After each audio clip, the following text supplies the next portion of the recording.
పేతురు అంటాడు, ప్రభువా నేను కూడా నడుస్తాను నీతో పాటు అంటే, అప్పుడు అంటాడు, రా నడువు అంటాడు. ఎప్పుడైతే లోకపు అలల వైపు చూస్తున్నాడో అక్కడ మునిగిపోసాగాడు. కానీ ఆయనతో మనము చూస్తూ నడుస్తున్నప్పుడు మన ఆశ తృప్తి పరచబడుతుంది. ఆమేన్.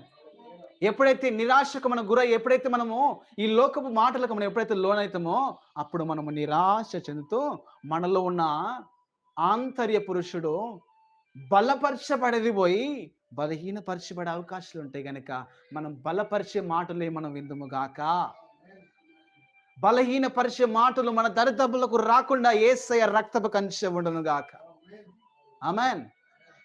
మనుషుడు ఏమంటాడంటే బలహీనపరుస్తుంటాడు. ఎందుకంటే మనుష్యుడు ఏది చేయలేనటువంటి అసాధ్యుడు. కానీ మనలో ఉన్నవాడు ఈ లోకములో ఉన్నవాని కంటే గొప్పవాడు. ఆమేన్. నీలో ఉన్నవాడు ఈ లోకంలో ఉన్న కంటే గొప్పవాడు.